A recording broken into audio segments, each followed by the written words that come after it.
Hello and welcome to the Sui Move Fullstack tutorial. In this tutorial we're going to be going over how to get your development environment set up so that you can build full stack Move applications using Sui blockchain. This tutorial is aimed at using VPS, which stands for Virtual Private Server, which is a server that you rent from a cloud provider that is a lot more powerful than the computer that you already have. And this tutorial is aimed at people who don't have the strongest laptop or don't have the best computer and want something a little bit more powerful so that their development environment runs smoothly.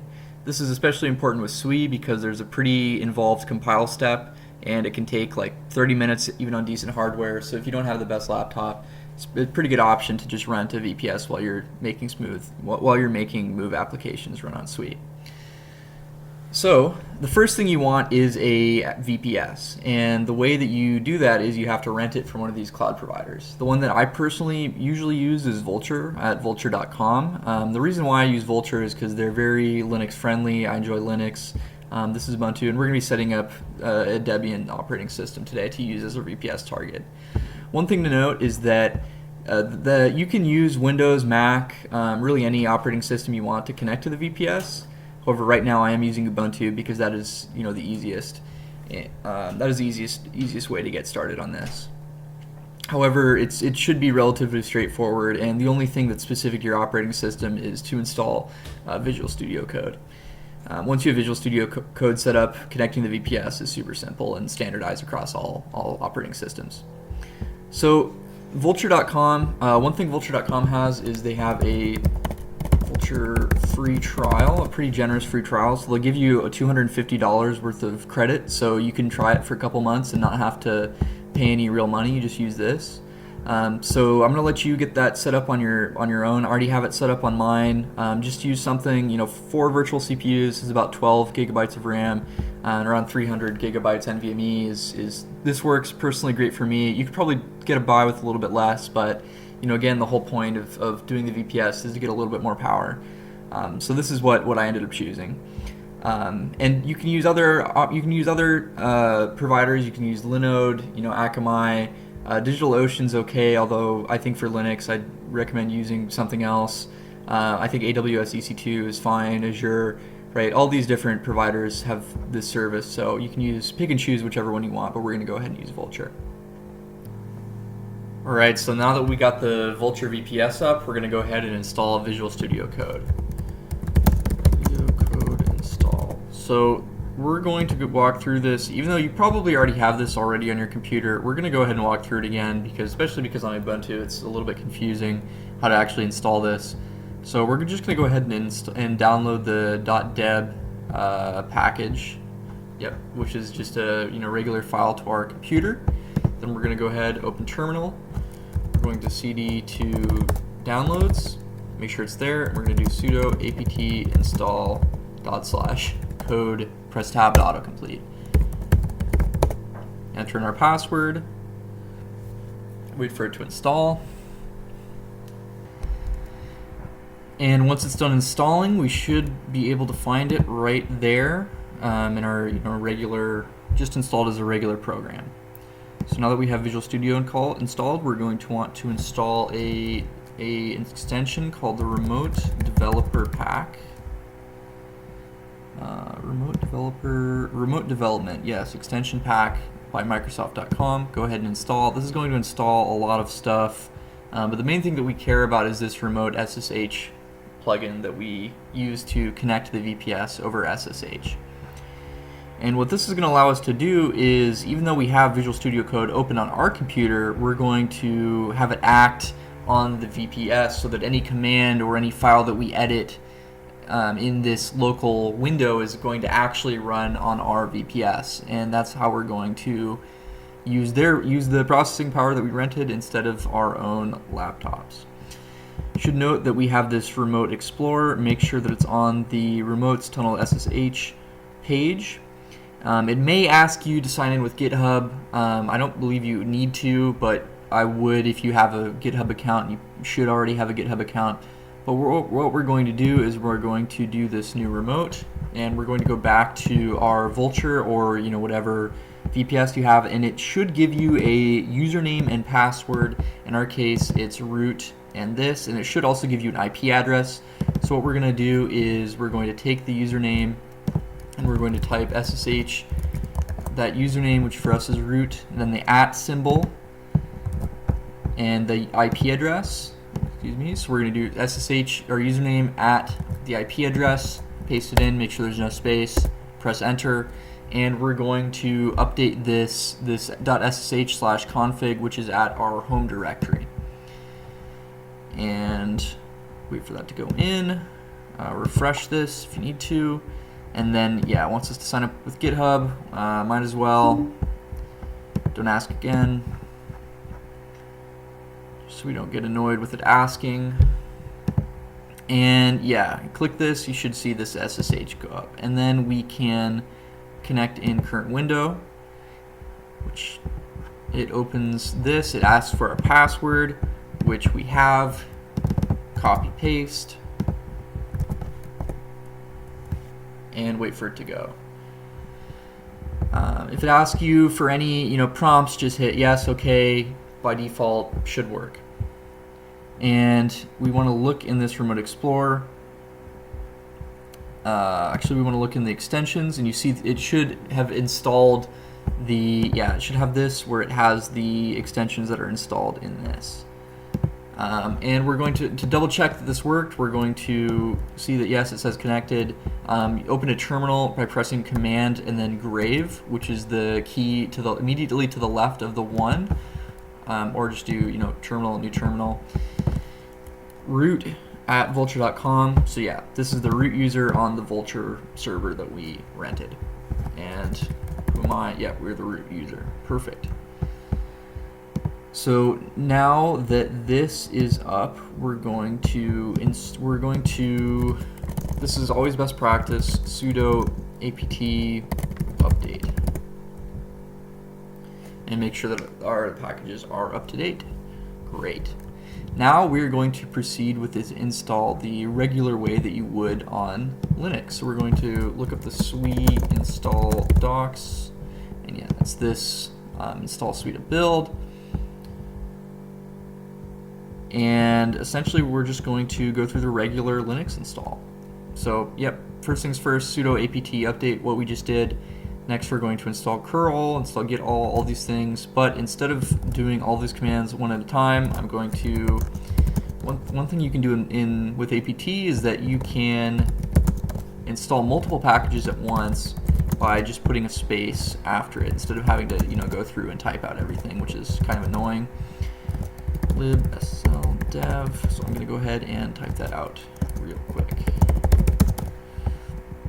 Pkg-config says it's optional, but you might as well install it, no harm.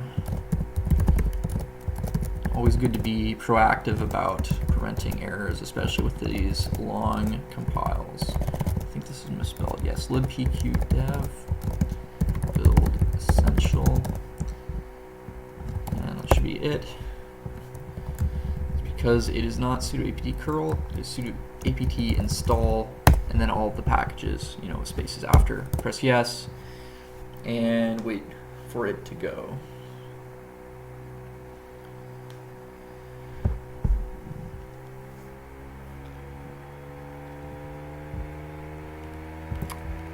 Can actually do multiple things at once, so while we're waiting for that, we're going to go ahead and install Rust up. So make sure to have, I'm just looking for the command, they have it listed, yep. So this is, we're going to install Rust up. So copy paste that, get that ready to go, and paste. So what Rust up is it's a little bit different than Rust. You can think of Rust up and Cargo in the same way you think of, well, I guess Cargo is most similar to something like npm in Node.js or pip in Python. What it is it's the thing that orchestrates the dependencies. So you can install dependencies, make sure it's all updated. What Cargo lets you do is it also allows you to compile your code using the Rust compiler, so that you can actually run your code. What RustUp is it's a way of installing different kind of versions of Cargo in Rust. For example, there's two main kind of versions of Rust. There's stable and there's nightly. Stable is long-term support, make sure there's minimum amount of bugs, whereas nightly is they update it every single night to make sure it has the latest and greatest features.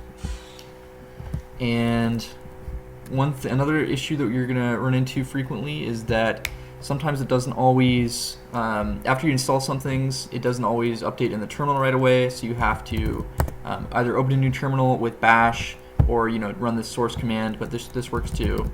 And now we have Rust up, and we also should have Cargo. Yep.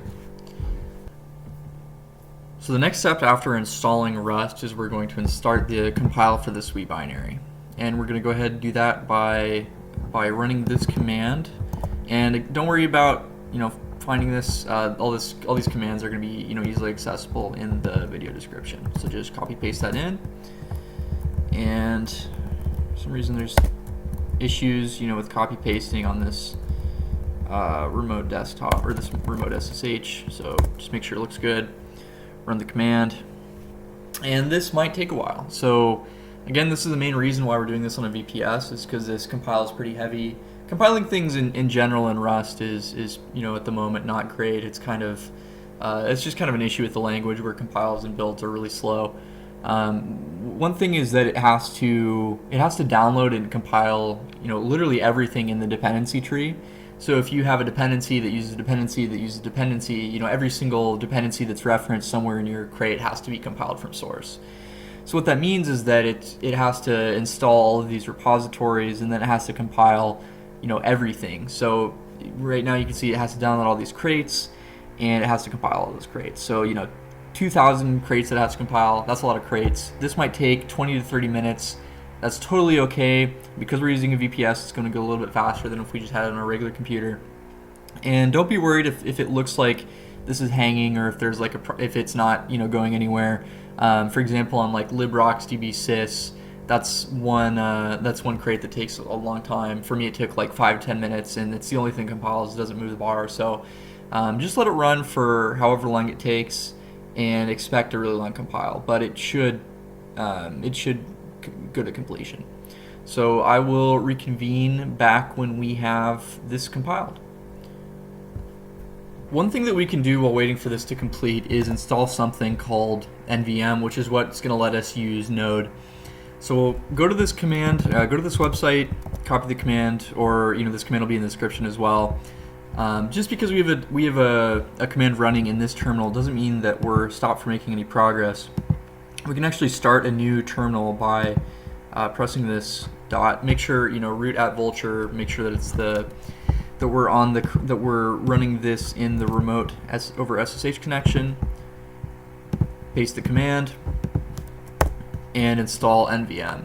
NVM is really similar to RustUp in the same kind of way, right? In the same kind of sense, there are different Rust versions. There are a lot of different npm versions of Node.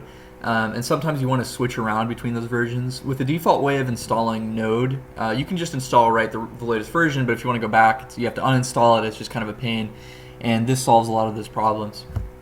So we're going to check, see if we have NVM. Unfortunately, we don't have NVM. And if I recall correctly, it's a problem because we don't have a file called .bash profile. Yep, no such root file or directory. So we're going to create that file called by touching it, which just creates an empty file at that location. We're going to try it again.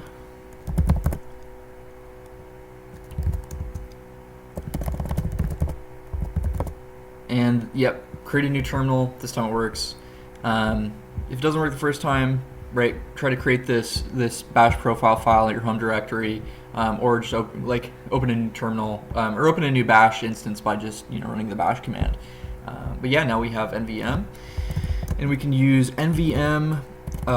This is how we're actually going to install Node. So we're going to do nvm install lts. Wait for that to go through. And yes, we have Node. And what this lets us do is this is what's going to let us build our front end. So we're still waiting for this compile to go through. So we're going to exit out of this, install exit, yep. So we're still waiting for this compile to go through, and we just installed NVM, so now we're going to install something called ng-rock. And we're going to do that by going to the website, log in or sign up, pretty standard. I always just use my GitHub account to log into ng-rock. Now that we have npm, we're going to install through npm. So we're going to do sudo npm install. Make sure that this g, because this is a binary, we're going to want to run this ng-rock command. We want to use this g so that all users can use it. Sudo npm install g ng-rock.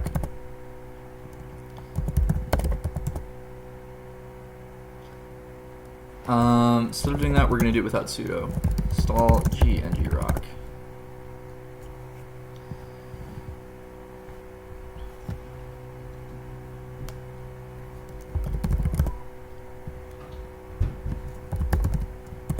And now we have ng-rock. So now that we have ng-rock installed on the VPS, we need to add the auth token so that it is able to connect to our ng-rock account. And you do that through this your auth token page on the dashboard. Go ahead, paste, and it saves it to the configuration file. So what ng-rock is it's a way of tunneling ports so that you're able to easily connect to servers that are running on the VPS. And that's really important because in the future we're going to be, we have some front end, we're going to run a test server, we're going to, run the front end on the VPS itself. But by default, it's somewhat, difficult to connect to a server that isn't set up to be on a server. VPSs, by default don't have all the ports, don't have the right ports open. So this just makes it a lot easier to, get what you need to do. And the way you do this is by ng-rock, HTTP, and then the port that you want to connect into. So in this instance, let's try it with ng-rock HTTP 3000. And what this does, it'll open this window where you have, if you click on this link in your browser, or this is the URL, it's basically accessing this URL is the same thing as accessing this port, like the 3000 port that you specified in the command on the VPS. So if we can test this by going to this, and yep, that makes sense. We're not running anything on port 3000, so of course it doesn't work. But we can test this by, let's open another terminal, remote terminal, and test, test. We can do vim, yes we do, we can do, we're just going to create a simple test.html page.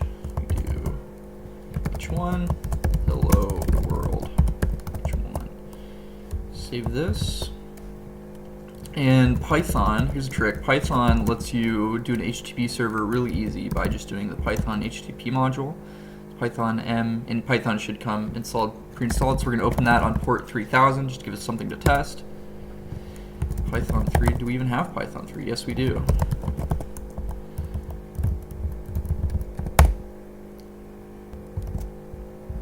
And my mistake, after looking up the docs, it is Python 3 m http.server and then the port. And that just opens up a testing, just a small server for testing in the working directory. So if we go back to this URL and we do /test.html, yeah, we see the hello world file that we just created. And this is just going to make it really easy for us to see the front end that we run on our VPS. You don't need ng-rock technically, and if you know what you're doing with remote servers and know how to set up Linux and servers, then you should be fine without. But I tend to use it because it's a lot easier than going through all the commands to set things up. So looks like we're still waiting for this compile to go through. So in the meantime, let's install Move-analyzer. So go back to the Sui install. So we can do, next up we want to run this command to install Move-analyzer. Let's do that in, let's quit out the server, Control C to interrupt process, and then paste the install command. So this is installing Move-analyzer, and Move-analyzer it's based off of Rust Analyzer. It's a way of showing errors to the user before you actually try to compile. So if you've Move-analyzer, it also lets you hover over like a variable. If you don't know what the variable is, you can see what the type of the variable is. You can go to the definition of where that variable is created. It just makes it a lot easier to actually develop in Move. And we need to install it because it does not come pre-installed with the Sui CLI. So, there's another component that we have to install, is we have to go to Move, if you search for Move, it shows up. Yeah, so install this Move-analyzer extension, which will also install the Move syntax extension. We're also going to go ahead and install this even better TOML, because by default VS Code doesn't have syntax highlighting for TOML. Move projects use TOML, so it just makes it a little bit nicer. Great, so now we've waited for Move-analyzer to install, and we have some code to test it on. Don't worry about installing this code. This is from the Ethos Connect people, the 8192 game, just for demonstration purposes.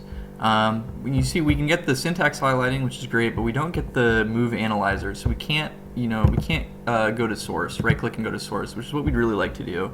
And the reason why is because we get this error, because it says that the executable cannot be found.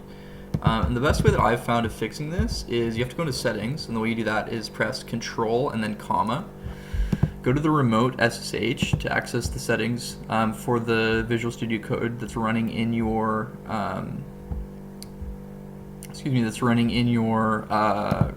your VPS, and go to this Move-analyzer. And it's looking for Move-analyzer just for Move-analyzer.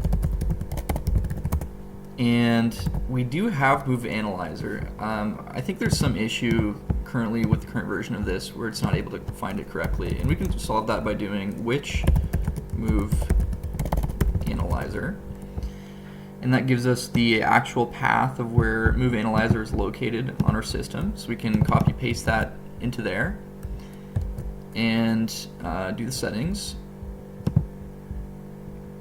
and it doesn't work right away, but let's go ahead and restart Visual Code, reconnect to this SSH, and then see if that fixes it. Alright, we're back. I restarted VS Code in the VPS, and I think the issue was more so with this repository not working out of the box by default when you clone it from GitHub. But yeah, in either case it works. You're not going to run into the problem that I had if you start your own project and just use it there. So you can see if you hover over a variable, it'll show you what type it is. And you can also, if you don't know what score is, you can go to score, see what the definition is. Just makes it a lot easier to navigate through Move code and read it. And now that the binary compile is done, we can double check and make sure that we actually have it installed by running the Sui command. And there we go. So that concludes our tutorial on how to get your development environment set up over a VPS. Please watch the next video, which will be a tutorial on how to use the Sui command and what you can do exactly now. So thanks for watching.